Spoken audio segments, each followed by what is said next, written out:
Hello everybody, Pilgrim here. Today I've got a video about Torchlight 3, my first impressions for the early access. So yesterday it released on early access. Pretty bad launch day for them, and that sucks. And we're going to talk about this, and then we're going to get into some gameplay. So I've made a little presentation, as you can see, a little slideshow, just so that I can keep on topic. So yeah, let's get into it. So launch day, it went badly. They underestimated how big a turnout it would be. Their servers couldn't keep up. There were multiple crashes, disconnects, and lag spikes. Moreover, they didn't include a single player as an option, something that could have almost completely mitigated the disastrous launch day. Another thing that they could have done is potentially given it as a free weekend, and basically, even if you still had these server issues, people wouldn't have spent £25 as it was here. 23 to 25, something like that, is what I paid for it on Steam. And so, yeah, as a result, Steam reviews were quick to provide overwhelmingly negative reviews. Not necessarily on the game itself, although there were some genuine reviews on the game content where they felt it was very much like a mobile game still. But most of them were just how they couldn't play the game.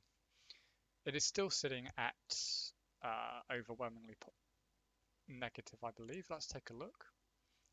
As you can see, I've played 10 hours. Now, an hour of that would be waiting to get in and disconnects. The first half an hour, simply couldn't play. And then, yeah, throughout the rest of those 9 hours, I had about half an hour of getting disconnected and then failing to go back in. Oh, mostly negative now. Okay, so 35% had a positive review. This went as far down as 22, and I didn't see it go above 44. And as frustrating as it is, yeah, there's just a ridiculous amount of reviews that are negative, but almost all of them are about the day one issue, which has nothing to do with the game itself and is just about being able to play the game because it's online only. So thankfully, it does look like a lot of the reviews on top here is about gameplay, which is good. A lot of the stuff being shown on the front part here, for the most helpful, started out as server issues. So I'm actually glad to say that this looks to be gameplay negative reviews, which is what you want to see. Not necessarily negative, but the fact that they are useful negatives. They are constructive. So yeah, negative feedback appears to be down to the size of it, which is pretty natural. So, early access, we don't have the full game yet. We've only got 2 out of the supposed 3 acts. That isn't from a developer. that I asked on Discord, a non-developer answered, and they said 3, which I think is a bit weak if that is the case, but I can't confirm that. Because it makes sense to me, with the way that they've done the zones, that there'd be 5 zones. Like, just from a gameplay perspective, not even from a how much lore can you fit into the game. Which is a nice buff, actually. Like, we've only got 2 acts, but so far the story is much more fleshed out than it was in the previous games. But I'll get to that later. But yeah, a lot of it is about UI, which I don't really see the mobile thing with that. Like, people are saying that it's very mobile-like. I completely disagree. The UI is no different than Torchlight 1 or 2, so I don't understand the criticism. As for other things, so they say that the fights are unrewarding. Again, I've got to say I disagree. I was actually pretty happy with the amount of loot I've gotten, and there is one huge criticism with loot, but it is not about how much of it drops. I had several legendary items. I had at one point a 3-set bonus for my class, which I was super pumped about. It was really good, really enjoyed it, and for as long as that lasted. Now that's the bad part of the loot. So there is something called Lifebound in this game, and there looks to be a pretty arbitrary reason for something being lifebound or not. Now, what it essentially means is that if you die, the item is deleted. So it's kind of like a halfway between softcore and hardcore. You know, you don't completely lose all of your progress, but you do lose gear. The problem with this is that although there is a way to make something not lifebound, okay, you can get these scrolls. These essentially take up a loot slot that would otherwise be something like a legendary. Now, I don't know the exact figure, or if even that is the exact case, if they're on the same table, but it certainly does appear that way, because I've never seen one of these scrolls appear at the same time as a legendary. This is a problem because even though you can play it on the easiest difficulty, so because I had a set bonus and 2 of them were lifebound, and I didn't want to lose them, I actually went all the way down to practice difficulty until I could actually find some scrolls. I still died. Now, don't get me wrong, that was my fault for dying. It was super easy. But I made a stupid decision about going into a huge pack. I got stun locked and I died. That was my fault. But I was so annoyed about that, not because I necessarily lost them, but because, first of all, I don't like the implementation of Lifebound. I don't think it should be based on scrolls. I think it should just be something in town by a vendor, and you say, take this weapon, please take. I will give you a load of money, even if it's a lot of money. Just I will give you a lot of money. Like, as you're leveling up, let's just say 10,000 gold. Okay, which I think I've accrued about 25,000 in the 10 hours that I've played, or nine hours.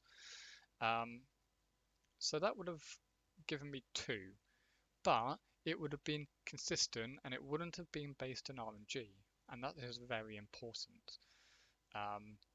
I spent almost an entire act without getting one of those scroll drops. And then, literally, the moment I died, I get two back to back. Was not a fun experience. So, also, Lifebound can go on Legendary, it can go on Rare, it can go on whatever. It can go on pretty much anything. There doesn't seem to be rhyme or reason behind it. Because um, you don't. It doesn't have to be Lifebound. Like I got one of my legendaries without Lifebound in the same set. So yeah, I just don't understand. Um, so that's a bit of a negative. Um, I like the idea that you could lose it, but I don't like the implementation to remove it. Is kind of my point I'm trying to make here. So going back on reviews, the last point I want to make on the reviews is a lot of these reviews, probably a full like 66% of them, like 2/3, are probably on launch day woes, and Steve really should implement a certain amount of time played to write a review. Um, I'm definitely in favour of this. I wish they did this. So, the actual game. In short, I liked it. It was better than I hoped. I felt that Frontiers was a train wreck, um, mainly to do with damage scaling. So in Frontiers, you would spend a ridiculous amount of time fighting an individual mob group, and it felt like a mini boss, and it got tedious and aggravating very quickly because when you spend that amount of time for the amount of rewards that you got, it didn't feel worthwhile. I felt that this is addressed though in Torchlight 3. Damage scaling is a lot better. It takes you like 5 to 8 seconds now to kill a mob. Still the same rewards, but because you can actually go through the zone much quicker, it felt better. It felt far more rewarding. So let's get into the game. Oh, there you go. You can actually see the cost here. So 23.79 here in the UK, which I think is a very good price. I just want to point it out. It will be more expensive on the full release. Early access is a bit cheaper. And yeah, this is a solid price. And by the time that they fix all of the woes, this has single player, then I do not see this being a bad price in the slightest. I think it is more than adequate. Mainly because I see myself playing the game for at least 23 to 24 hours. I see myself playing this way more than that, and I price games, so decently priced games, I rate them myself at £1 an hour that I play on it. Okay, so if we get a single player game that has like a story that you play through once, I would pay £40 for a 40-hour campaign. Okay, this is of course subjective. This is simply my thoughts. And yeah, I've spent 10 hours. I've gotten to level 29 or 30 or something. And by the time I get to level 60, which I believe is the max, I would have spent about 20 to 25 hours, I imagine, on a single character, on a single build. So yeah, like whatever value you put on an hour, that's up to you. Personally, this is way under my estimate. To give you an idea, I have spent hundreds of pounds on Path of Exile, and I have how much do I have on Path of Exile? Give me a second. Path of Exile. I have about probably 1500 hours now in total between the Steam client and the standalone client. Okay, and I have spent hundreds, so that is still like many times less than what I would be willing to pay for this game. Okay, because I price my time in pound per hour. I feel like that is reasonable. Another good option here is Torchlight 2. So I've only just started doing Torchlight really because of the modding that I've been doing. And if we combine technically that number with that number, and I only spent about £20 on Torchlight 2 when it first came out, something like that, similar price. I have more than made up the money. I have found enjoyment with making a mod, so actually paying to have the ability to mod and play this game is technically what I'm paying for in that case, because I didn't like the vanilla game at all. Okay, but I enjoyed modding the game, so I considered that payment. I would pay for enjoyment. That's kind of the point here.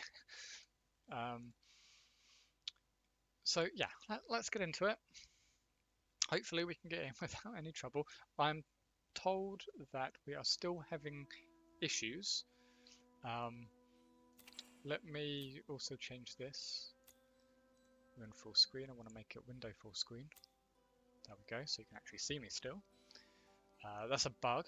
It's forcing overlay to go behind it. So I'm not sure if someone's put that in the bug report, but if they haven't, I'll do that a bit later. So let's get into it.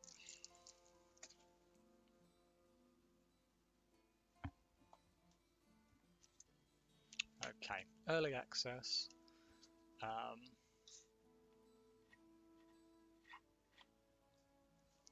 So I actually haven't read this, so we hope that you have a great time playing the game, and we appreciate your patience with a few bugs, bumps, and crashes that come with pre-release games.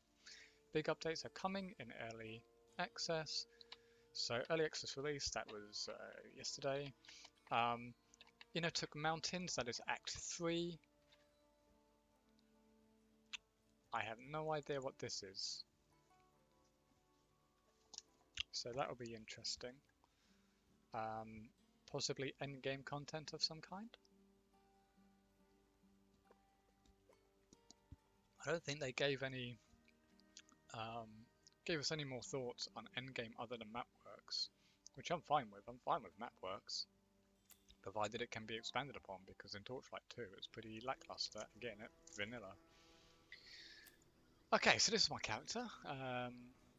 Yes, level 29, and it's one of the new ones. Okay, so we went in pretty fast. That's good. So Sharpshooter. I love the character. The characters this time around appear to be super fun and unique, and much more interesting than what we had in Torchlight 2. Wasn't a fan of Torchlight 2. I really wasn't. Not the vanilla game. But yeah, I've played the Railmaster. I've played the robot dude. Haven't played the mage one yet though.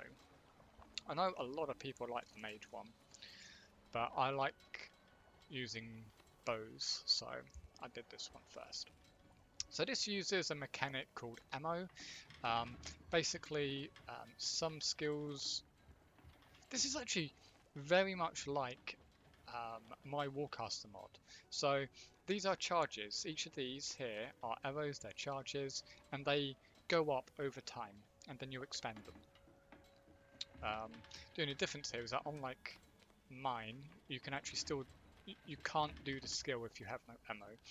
This is actually something I want to change in my own mod eventually, but I couldn't actually figure out how to do that. But when I figure it out, that will happen. So we'll take a look at another criticism, not my criticism, but a criticism of a lot of people, and that is the skill tree. I like the implementation of the tree itself. I like this. 1, 2, 1, 2, 1, 2, you get it. I like the implementation. I also like the skills.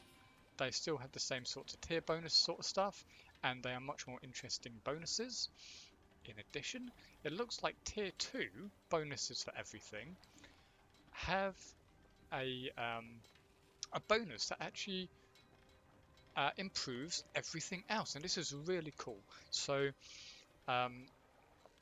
my guess is this was a design philosophy that they kept to, because this at the very least is for the sharpshooter. I don't know about the rest of the classes, but I noticed it here where if you look at the tier 2 bonuses, these are global bonuses. So they technically work for everything, for, you know, not just themselves, but for everything in their own trees, or possibly the other trees as well. This is awesome. This basically means that, yes, you can very easily max a skill, so there is no limitations on maxing out a skill, okay? At level 11, when you get 10 available skill points in total, you can put all of them into the same skill. You do not have to wait until you're like level 42 to get max or something like that. So that's a good change. So it basically means, you know, what do you do afterwards? If you get to level 21 and you can max out a skill here, you can max out a skill here, where do you put the rest of your skills? Well, even if you're not using things like tight grouping or onslaught, you can still use the benefit from the tier 2 bonus. So minus 20 to relic active skill cooldowns. You know, awesome. Has nothing even to do with this. It's just a global thing because everybody has a relic cooldown. Same here, relic skill damage, damage for precision skills, chance for precision skills to stun, damage for basic range attacks, which is actually a criticism of mine. So they talk a lot about basic range attacks. The problem is the basic range attacks fucking suck. They do so little damage compared to skills. I cannot see how getting extra damage could in any way improve it. I will try and see if I can make a character around basic attacks.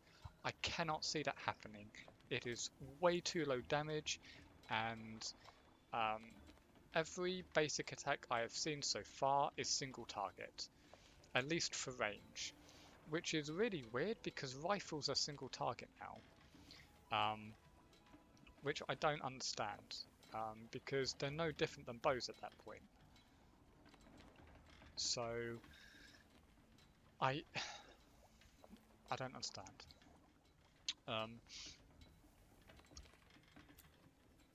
But thankfully, this is all about, you know, the point of early access. So I'm going to voice these criticisms. Hopefully, they'll take it onto advisement and they'll change it.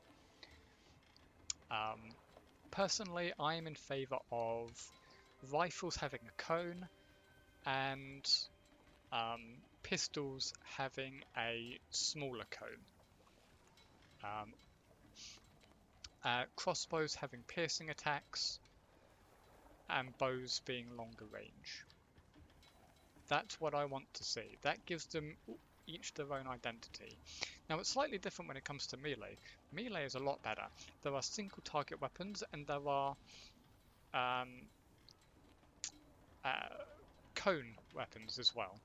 So um, melee weapons are fine. It is just the weird interaction with range weapons that I have a problem with.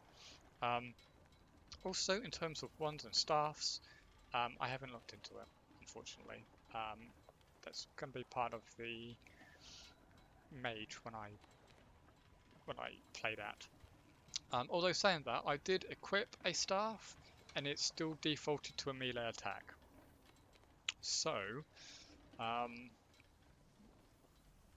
to be honest, I'm not a huge fan. I believe it probably should have a ranged attack, much like a wand. Haven't used a wand at all. I don't even know if this has a wand. So we'll see how that goes.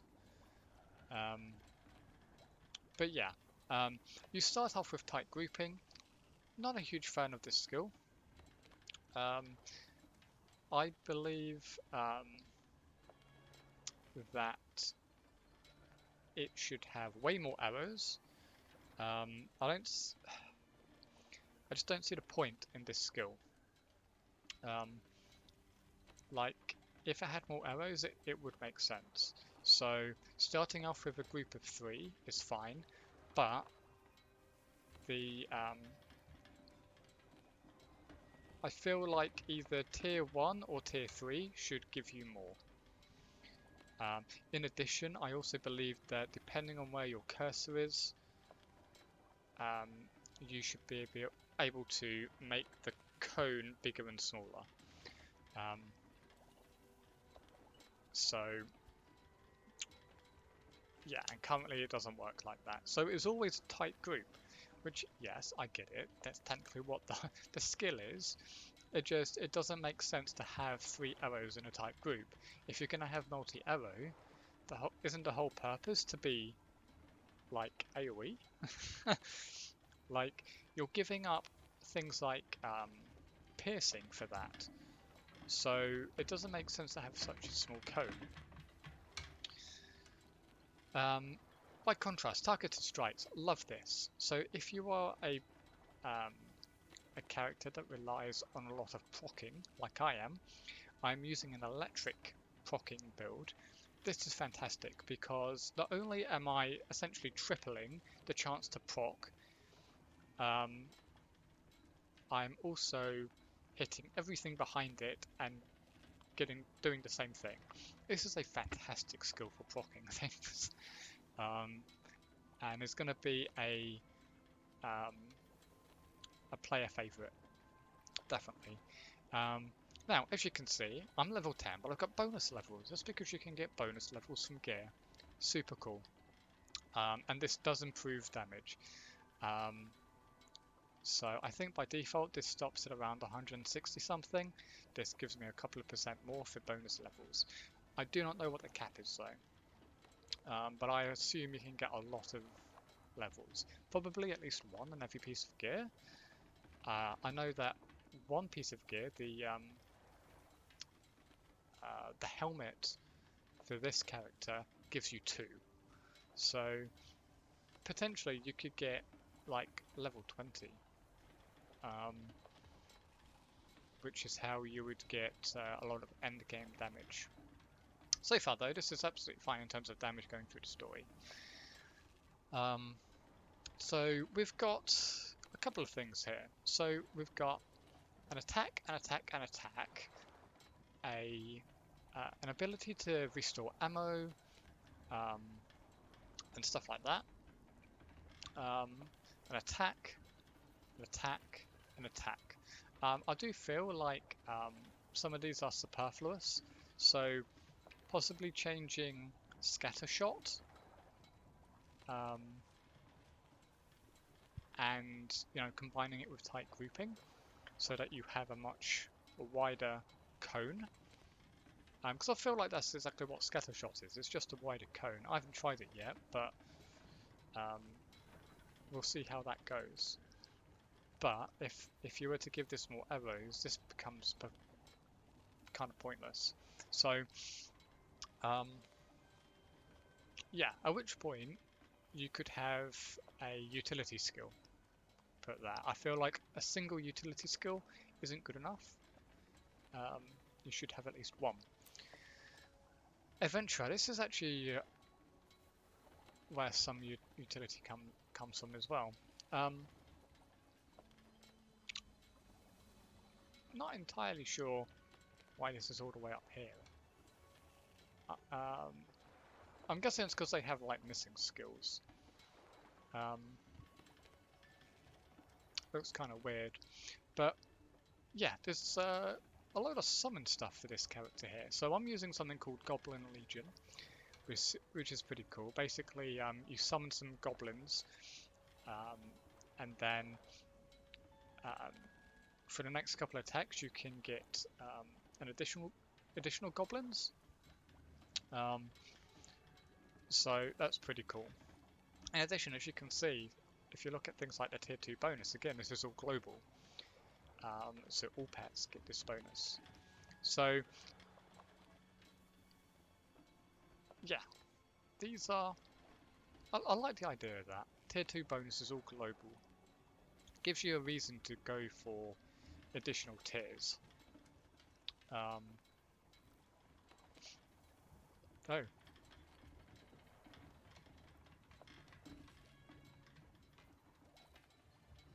Oh, okay.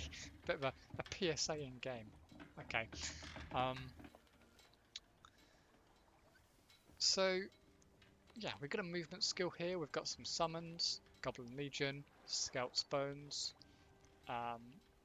Rizzy's Fate, Sacrifice to Goose, and Loyal Shesta.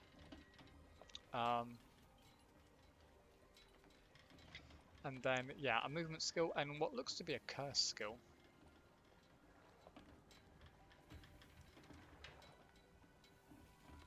Haven't used all of these yet. As I said, I have a theme in mind and I'm keeping to it. At some point, I will use these just to get their tier 2 bonuses. So I will be able to expand. As a result, you will have access to a lot of skills. And I also think that they're all pretty good. They all appear to be useful. You would just dedicate, a certain amount of them to stuff. So next we have pets. Pets is basically when you unlock a pet, it might have one of these abilities. Pets can have 4 abilities. They can have an aura and then 3 actives. And these are changeable between every pet. And there's a lot of pets. I love the amount of pets.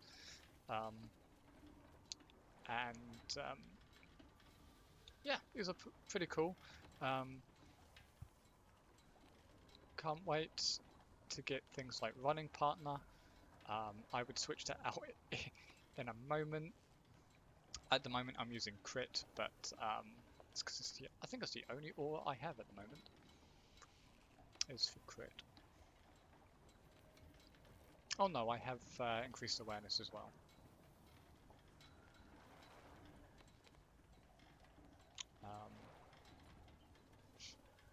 Yeah, I like these, and this can be expanded upon over time. And they provide a lot of utility as well. So increased damage, crit chance, damage resistance, ways to do stunning and stuff like that. I like this. This is a good implementation. This is a good improvement on pets. So there was you had pets in Torchlight 1. They did a slight improvement in Torchlight 2. I see this being the natural progression. The next thing is relic. Now this is where some of the criticism by the community is coming from. So as you can see, there is basically 2 trees for every character. I don't really fully agree on that. I believe that relic is effectively a much better 3rd tree. So the reason for this is that you can actually switch out your relic at any point. You get a free one very early, like before level 5, I think. And then you can pick up a second by the end of Act 1. I don't know how many I have exactly, maybe I can figure it out. Yeah, here we go, Ember Core. So, okay, I'm nearly at the end of Act 2, and I'm going to have, yeah, by the time I finish Act 2, I'm going to have at least 50. So that's an extra 2 relics. Okay, now, what's good about this is that these are pumped up skills, essentially. Okay, there are like many different relics. So there's, I think I've got about 7 in total. I think you get given 6 by default. I think I'm on 7 myself. Might be wrong, something like that. Anyway, if you basically say that that is effectively a skill tree, okay, so just imagine one of these as a relic. Not only do you get this skill, okay, you get this relic skill that you activate like any other skill. It's just on a long cooldown.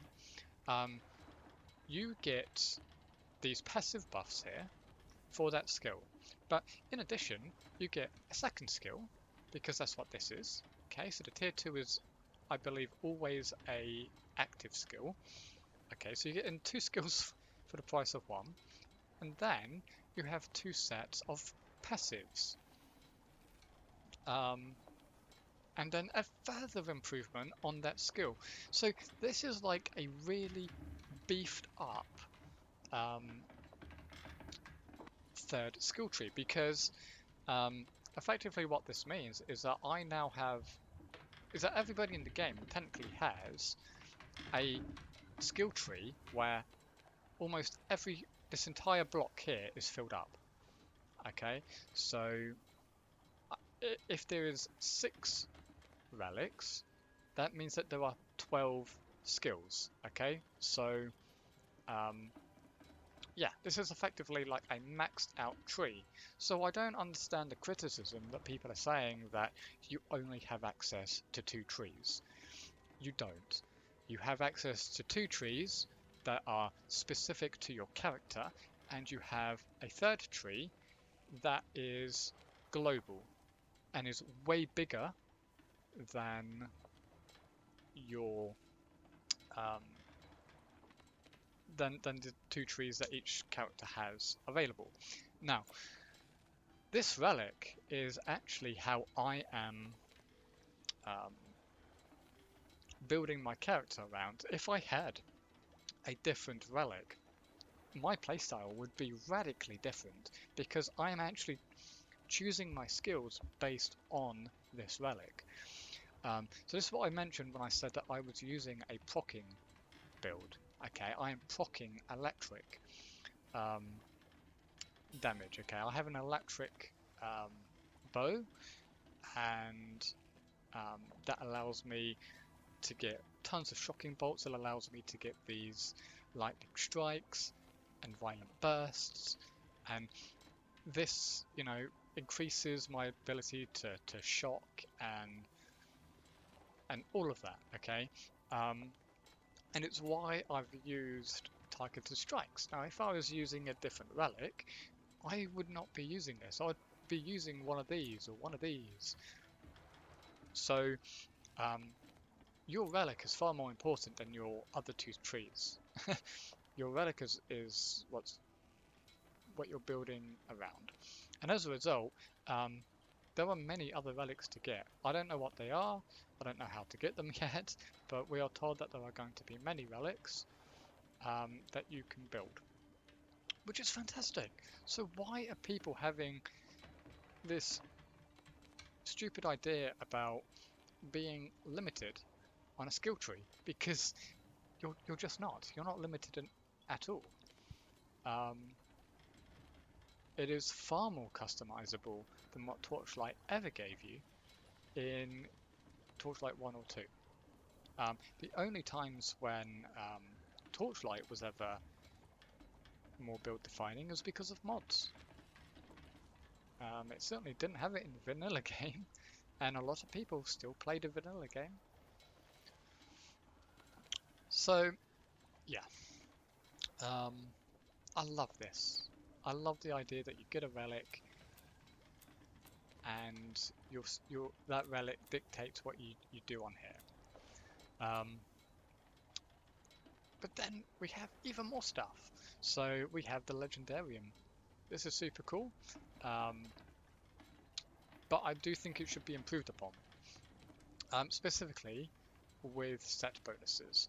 So apparently set bonuses don't work when they're part of this, which I am not a fan of.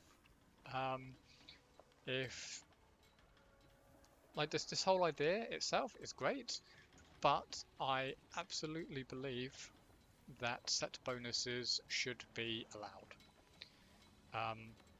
Because at the moment, effectively all this has given me is +1 to precision skills. I feel that if I make this decision to have a 3-set bonus, that just means that I can't use the other legendary abilities.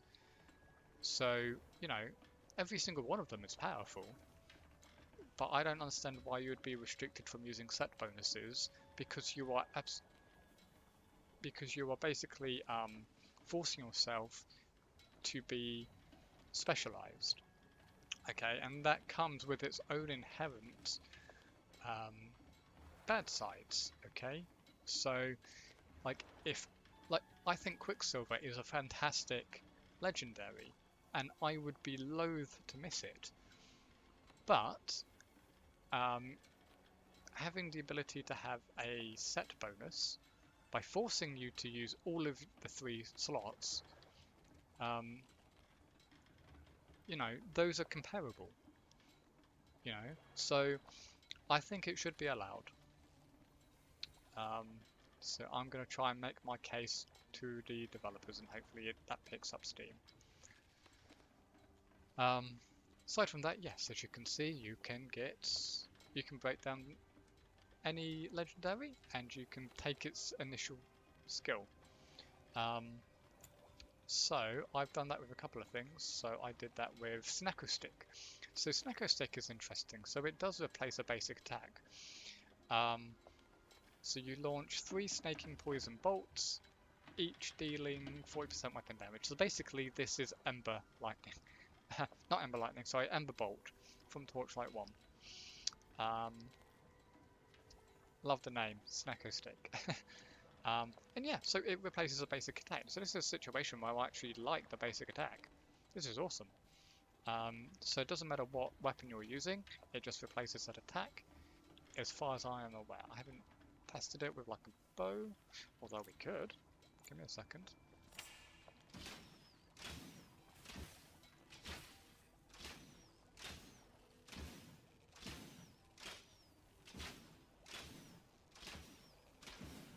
Okay, so it looks a bit broken. It should be 3 every time. I don't understand why it's going between them. Okay, so that looks like it's broken, but it's still doing it with the other basic attack.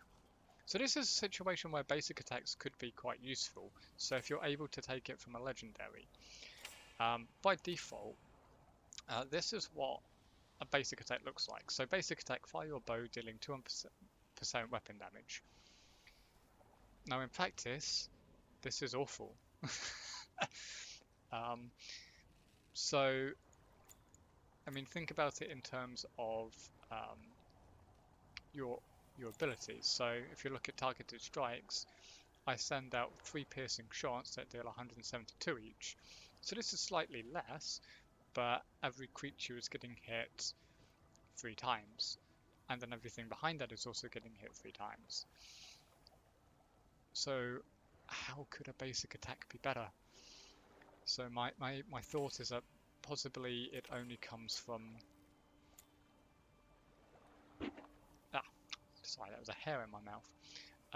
Potentially coming in from legendaries. Um, so yeah, there's I've got so I've got another one here. So cast your relic skill, and you ignite nearby enemies. Um, and yeah, again, set bonus. You know, the ability to have your ignite deal twice as much damage. Why can't that be a thing if you dedicate towards it? You know, you're losing very powerful abilities. Like this Quicksilver is very powerful. 10% movement speed and 50% movement speed for using a potion. Insane. Um, Movement skills gain +1 charge and gain challenges 20% faster. Pretty insane.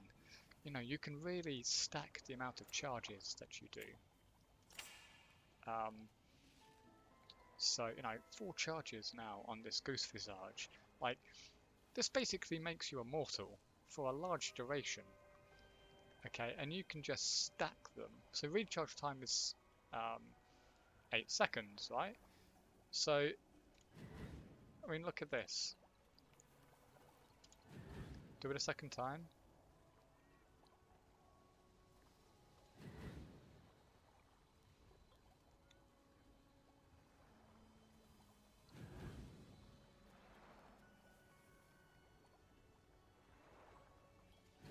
And all of this time we are invulnerable. So you can really get some powerful stuff. You know, one charge doesn't seem like much, but when you stack it, really powerful. Okay, so yeah, it's it's just give us set bonuses. Give us the ability to choose. So that's it on there. Overall, I'm actually really excited about all of this. This obviously needs some improvements. Targeted strikes currently has a bug. As you can see, you can't. The bow disappears. um, so yeah, really good so far. Oh, so let's talk about some other things. So potions. I like the way they're implemented. The only difference that I would like seeing is that the ability to always use a potion. At the moment, you can't use a potion if you are at 100% health, or you are under the effects of, say, poison. So this is frustrating because if you have an ability like the Legendarium, like I have, where you want to get extra movement speed, I can't use it. Okay, I have too much health. I'm not allowed to use it, and that's really annoying. Because if you want to speed through a zone and you're not hit, especially if you have to go back to a zone and you've already killed everything, it makes it super annoying. So I want the ability to always use a potion. Otherwise, I like this. There's no mana to think about. I just have to use these charges.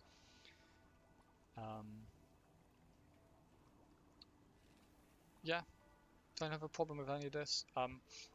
We have a much smaller hotbar. We have 4 skills and right and left click, and then E for our relic. This is obviously less than Torchlight 1 and 2, and this is potentially where people are selling small mobile-like. But here's the thing. This is pretty much the same for every other hack and slash out there. It's the same for Diablo 2. So Diablo 3 and Path of Exile. Grim Dawn still uses a much bigger bar. But yeah, to be honest, I don't see a problem with this. choosing 4 things that you want to use is fine. I think that's fine. That's a nice amount. If you had an entire bar of like 8 or 9, I don't think people would actually use all of that anyway. I think people are just more salty that you can't choose to have like lots of different effects at the same time. But here's the thing, you can still change your left and right clicks. Okay, so there's no reason why you couldn't have your Goblin Legion on your right click, for instance, as far as I am aware. Yeah, so if you didn't like basic attacks, you could put it on targeted strikes, and then you can get basically an extra one. That's an option. Yeah. Let's take a look at some other things. So let's go to our fort, and I will show you the fort.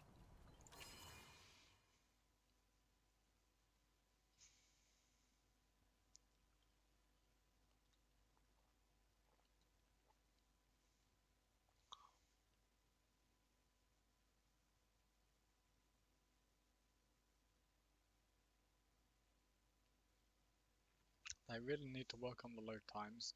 I believe this is server related though. Okay, so this is my fort. Pretty flashed out. I've got quite a lot of things. I got a sawmill. I need to get the one for rocks and the one for ore still, but it actually takes a fair bit of resources, 100 of each resource or something. How do you respec? This is an easy one. So you get benches, these carts, customized forts, functional, skill stations. So Dusk Mage, Forged, and Workshop to allow all of that.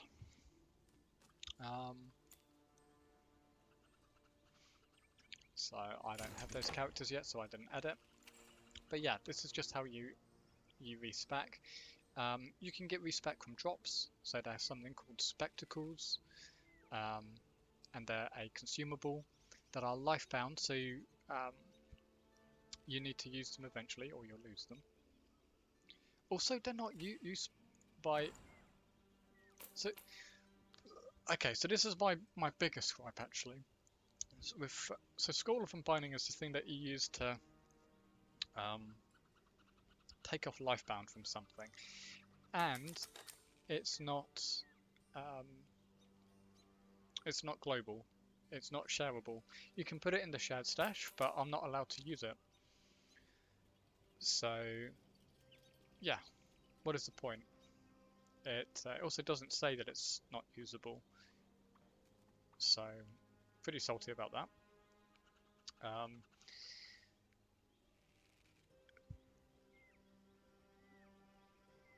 Oh, sorry, excuse me. Oh yeah, Musketeer is what I'm using, so there's a Musketeer set.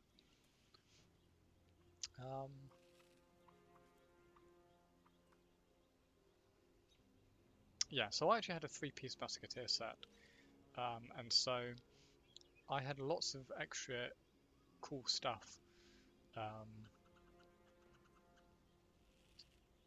So every set item has a different set bonus, so having a full set of 7 will eventually be really, really cool.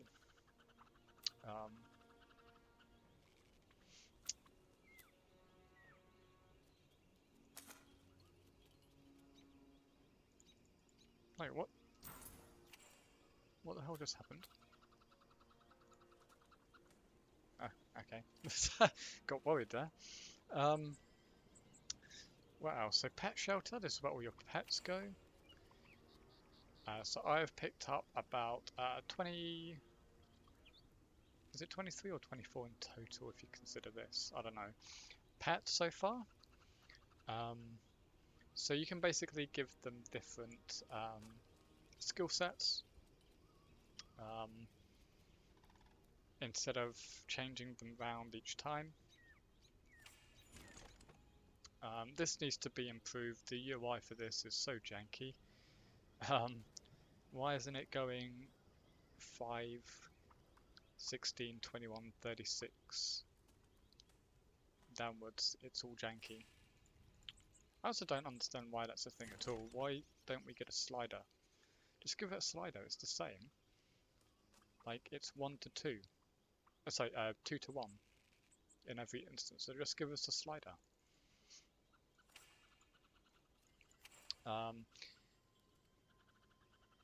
You can get a small amount of passive defenses. Presumably, it looks like you can get 5%. Global, I'm presuming. I'm guessing this is account bound. I haven't tried it yet, but I'm guessing it is.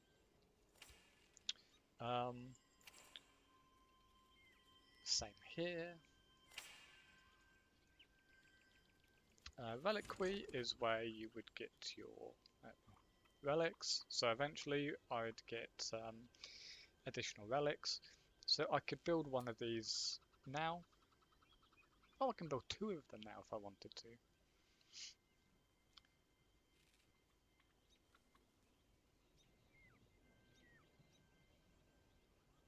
So yeah, it's you have a lot of variation.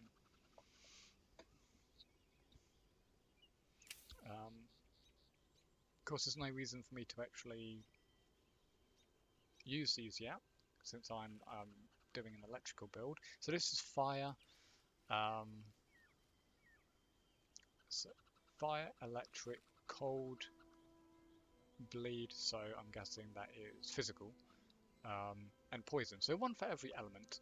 And this is why I kind of believe that the game should be at least 5 acts, because like Act 1, it's 100% fire based, and Act 2 is 100% poison based. Act 3 we know is going to be 100% cold based, so we need one that is bleeding, so physical, and we need one that is lightning.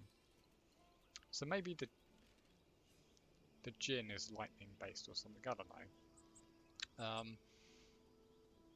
But yeah, these are your starting recipes. As I said, you get 1 for free. Basically, you get given like a stack of 24. The moment you get your first Ember Core, basically, you get your first Ember Core from a drop, and then you get told to come to the fort, and you get given a stack of 24. Weirdly, don't know why it doesn't give you a stack of 23, but whatever. And then what else? Enchanting. So this is how we do enchants. So basically, eventually you'd get access to at least 5. So again, 1 for every element. For let's see, large armor, medium, light, and basically for every armor.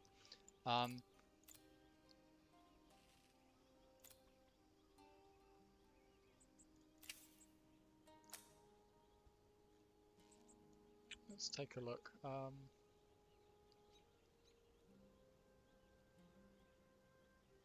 As well as some additional ones. There we go. We've got a one that affects relics, for instance.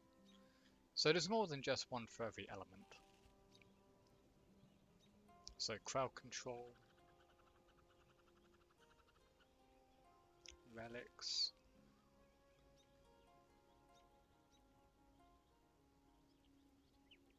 specific types of monsters.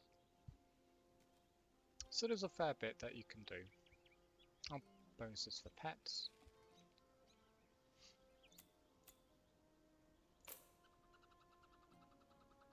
What does this give?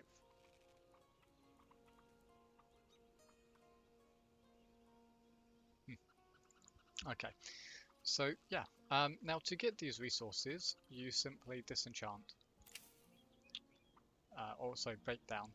So you basically right click,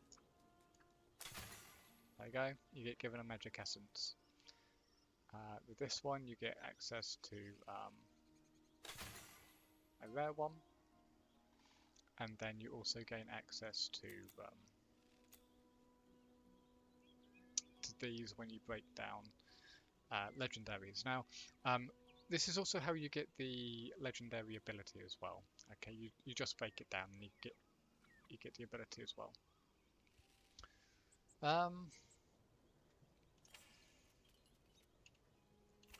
What else do we have? Inventory, show stats.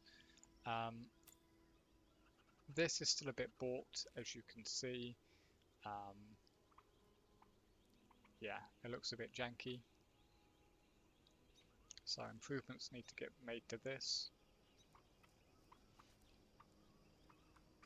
Overall though, it's not that bad.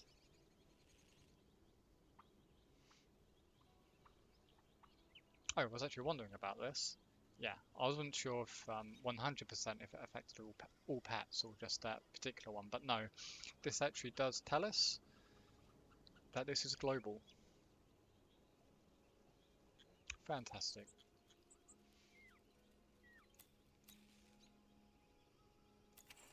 Social, haven't partied up at all yet, so I don't know what it's like, but I'm told that there are issues.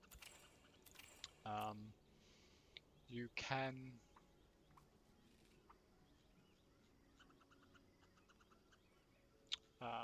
so this is looking at the Steam profile, so that's the thing. And I swear this doesn't work. I opened this in a town and I didn't see people. This is the map. You scroll like this. So yeah, currently it's showing 3. I'm told, yeah, but the third one isn't available yet. But it doesn't seem right. It needs more. It needs 5.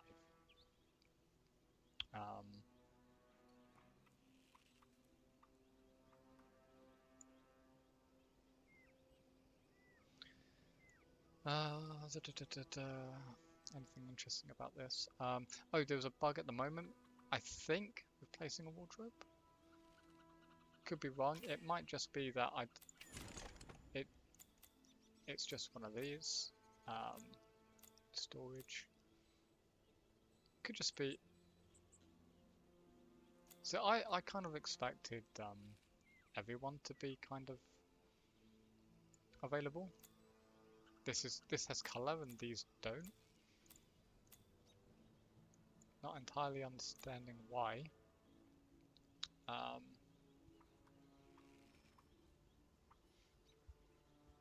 Yeah, but I need to get metal bars first.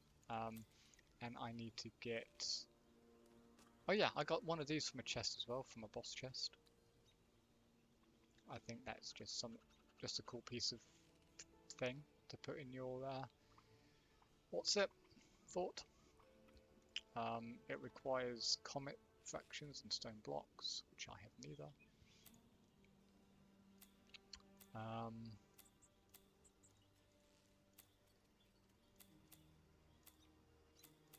Functional.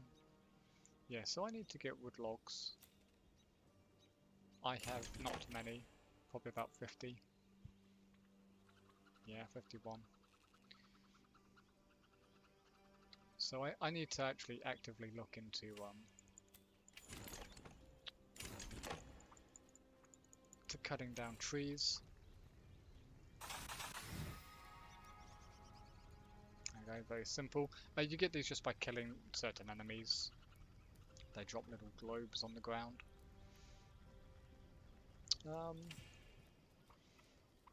That's about it. I'll show you a little bit of gameplay, because why not?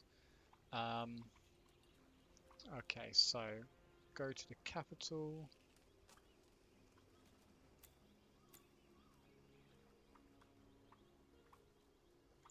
let's go and do that optional one.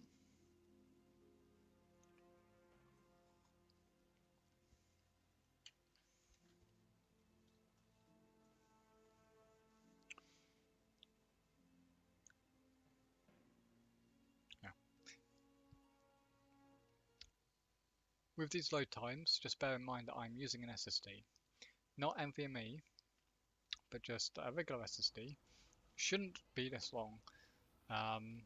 People on regular SSDs are supposedly still getting in about 5 seconds. This is my goblin army. They each do a percentage of my weapon damage. Also, let me just turn down the...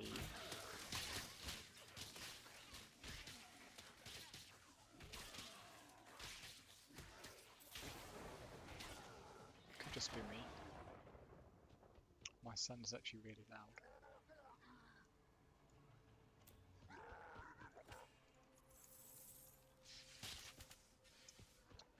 This is my localized store, so second active. This allows me to proc things.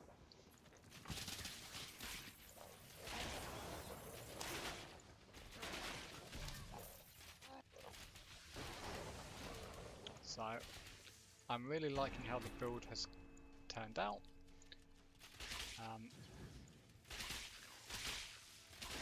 I think this particular boss is bugged. He doesn't attack. Oh, now he does. I'm so used to using my space for movement skills. God, it's actually how I died. Initially, I opened up my inventory instead of jumping away. I should actually change it.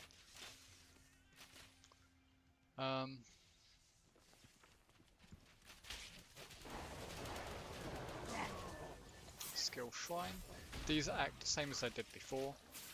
You can get tier bonuses a bit quicker.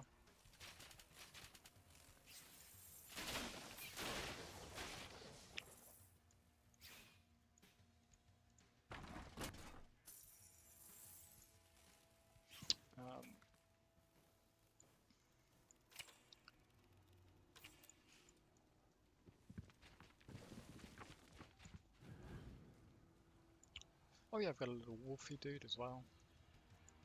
I recently upgraded that.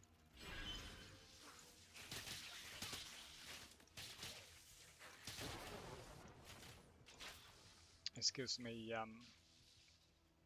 where is it? Chance to cause fear.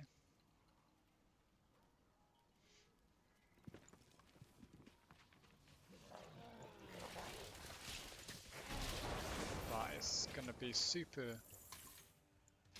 Oh! Oh, okay, it's a focus. Okay. Bit weird. Oh, that yellow icon is a boss. And I'll show you my relic as well. Oh, you see now this is exactly what I mean. Okay, so it basically does a little Nova.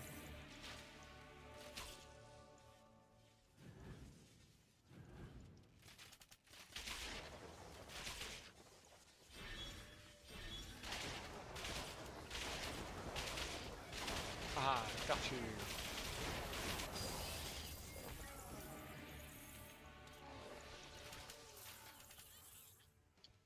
Gonna get a buff to our relic soon.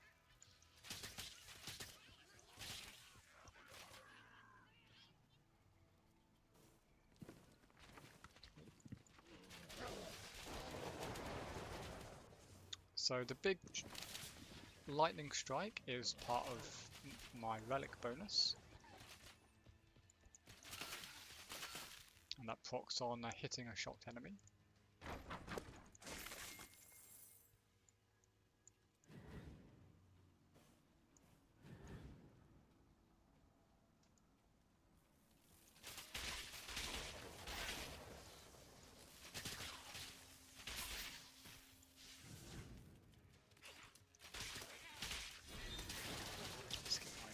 army up again.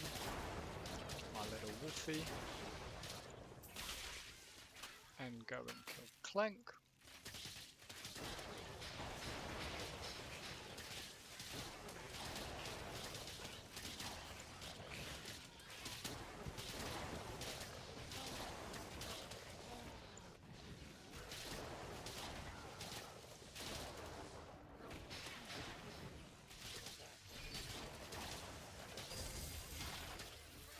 There we go. We get a whole load of amber cores. Look at that. That is a ridiculous number of amber cores. I think that's actually the most I've ever had. What do we got here? Not a whole lot. See, I'm looking very specifically for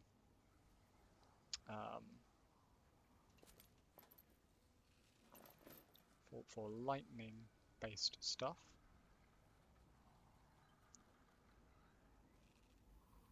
Ah, so that's an improvement, but what you want to do is you want to keep a non-lifebound item. Okay, because if you die, you need a weapon still. And again, this is kind of one of my biggest gripes.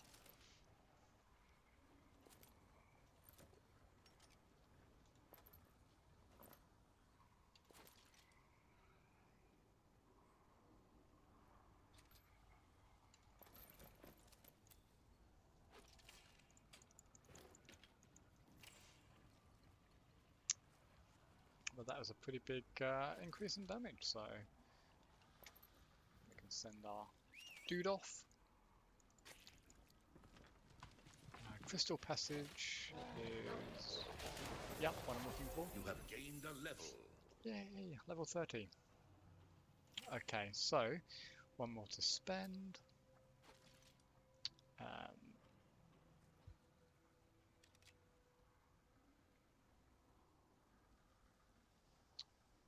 I'm going to get some more into that. Get that tier 2 bonus. Also, I'm going to change key binding.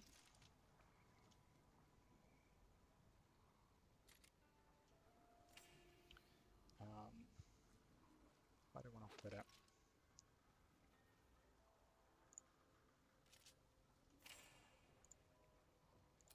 Put that there, put that there, and make 4 spacebar.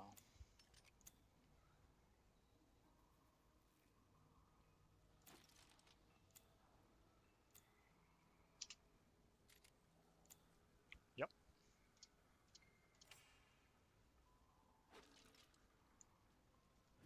So I could use 4 if I wanted to, but there you go, much better. So keys are fully customizable, as you saw, but to be a bit more specific, let me just show you the whole lot. There we go. Most of the stuff here is fine. Again, some improvements could be made. This is the stuff you get in video settings. Full screen I think is a bit broken because it breaks overlays. Otherwise, all your normal stuff. Your pet is back.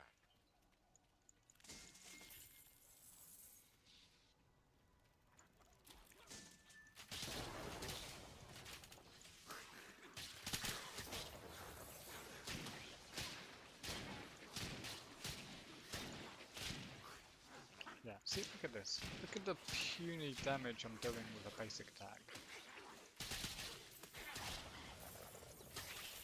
It's just crazy. Yeah, metal deposits for all materials are just scattered through the world.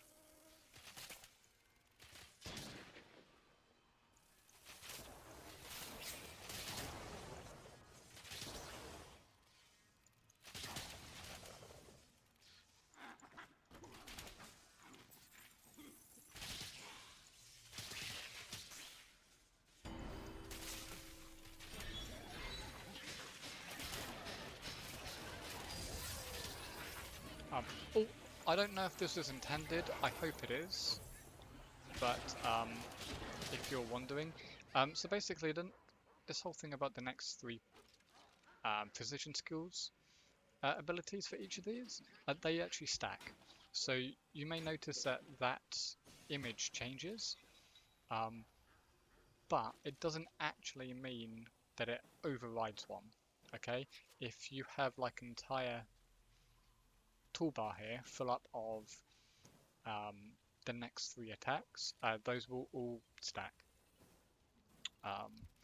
So yeah, that's pretty good. Of course, it could have been the intent because it overrides the image. If that is the case, it's broken, but they stack currently. And I think that's good, and I think it should stay.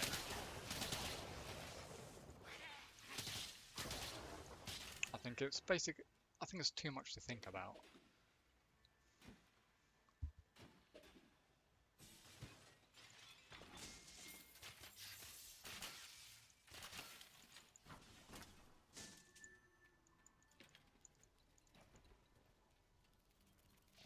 Well, there's a couple of things around the world, like these banners and cannons. I don't know if they do anything. You can interact with them, and the cannons go off, and the banner goes down. But I don't actually know if they do anything. Now, phase beasts, from the looks of it, just give you a boss fight. So they don't appear to have anything particularly special. They just send you to one of the boss fights that you've already done.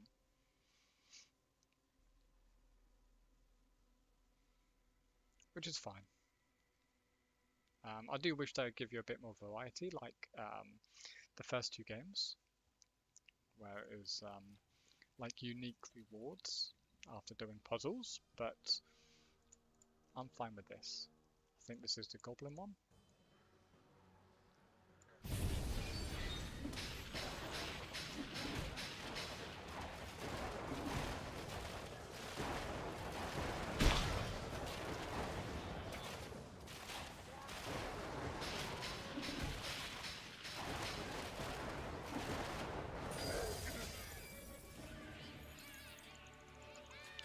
Boom.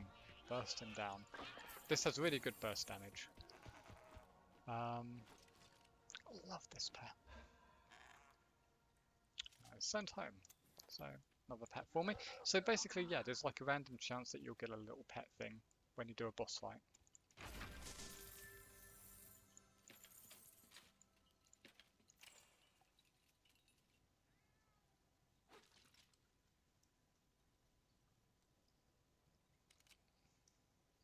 Damn you. Why can't you be lightning?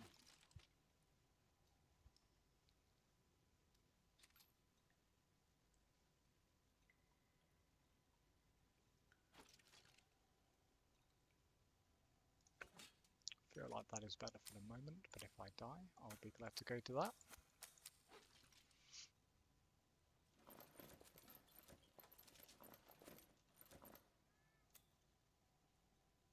Already known, already known. That's a new one.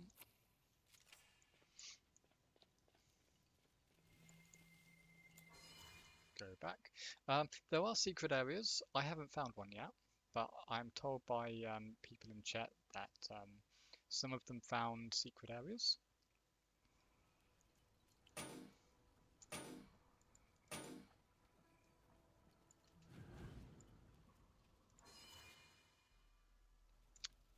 There are some glitches like that as well. And I find, yeah, using a movement skill actually fixes it.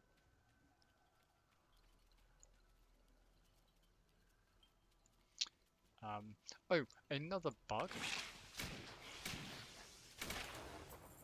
is when you do use those phase beasts, you have to start again from the very beginning. Every single time it has taken me back to the entrance. Which obviously isn't meant to happen.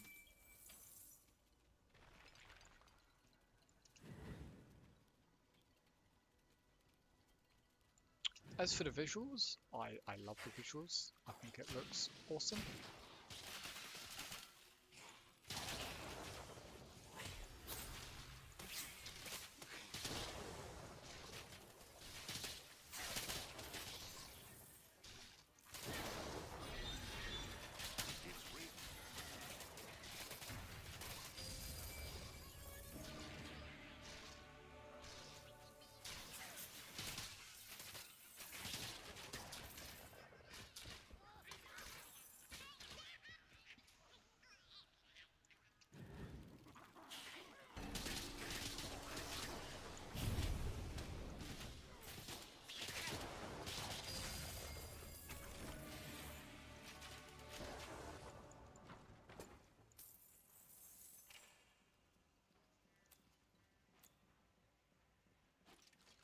Oh blimey, I've got a load of available stuff here.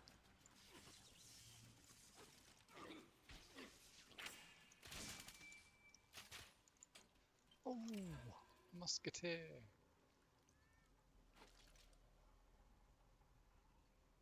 Oh, I lose my additional bolts though. Oh well, I'm not going to complain. Yoink. And to boot, it's not lifebound.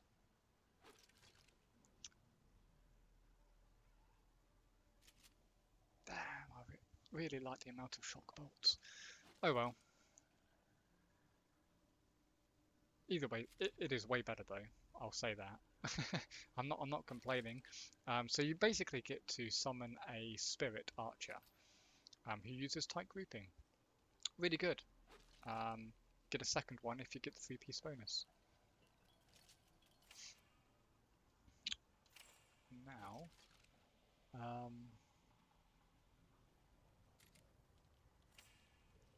what else? What else? What else? What else? Oh yeah, that was it. I wanted to do this.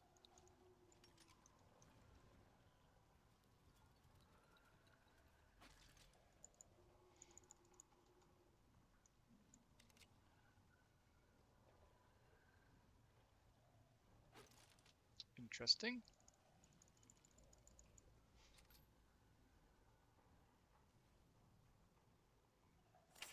I didn't notice it was leaving anything extra. I'll figure that out in a second. Probably off camera. You have gained a quest.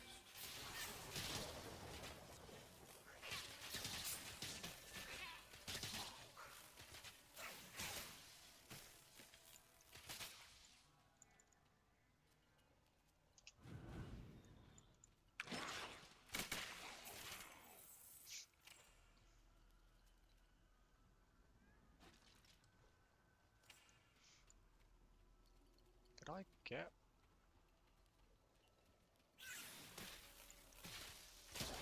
anything for that? I don't understand what happened.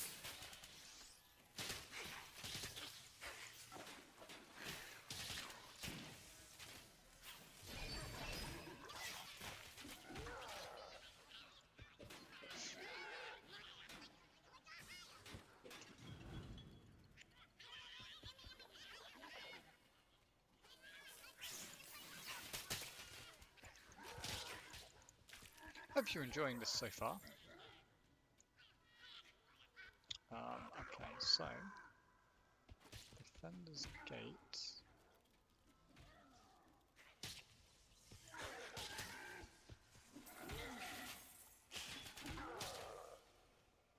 Am I supposed to go through to Defender's Gate?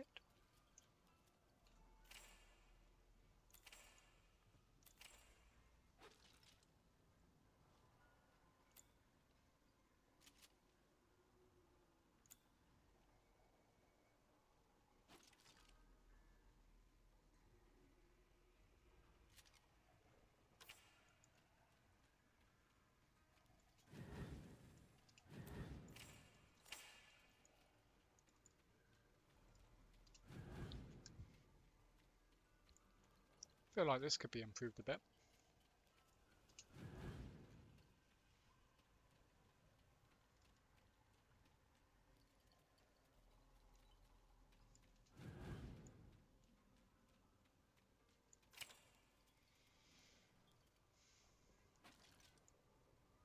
Okay. It's literally the only way that I can go. Now, in the UK, which is where I am, the the performance for the game, the load times, the server stuff, I would say is strictly average. There are people that have had it a lot worse, and there are people that seem to have no problems whatsoever.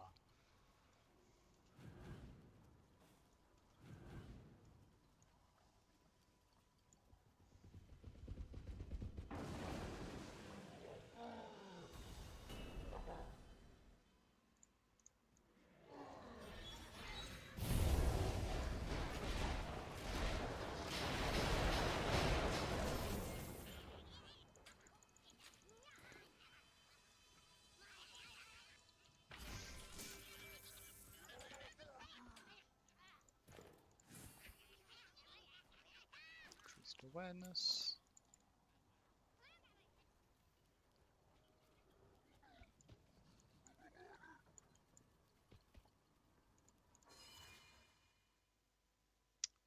I'm wondering if that, I think that quest broke. I'll go back a bit later and redo it once the zone resets. So far there doesn't appear to be any zone resets that you can force, unlike Path of Exile. So you basically have to just wait until you're able to do it again.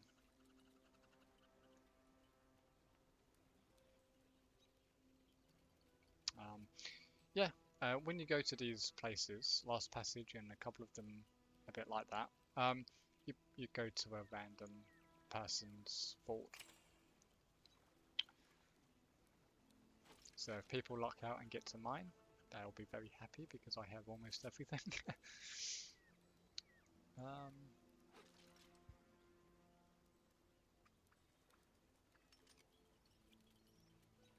Yeah, that definitely broke. So yeah, this was a long video, but I just wanted to say this is a good game. I like it. I will continue. I cannot wait for the game to be fully released. Cannot wait for the Act 3, which we're going to get in early access as well. And I think you should buy it. I think £24 is a fantastic price for what we're getting, for the amount of enjoyment that you will get from it. And yeah, that's it. Thank you for watching.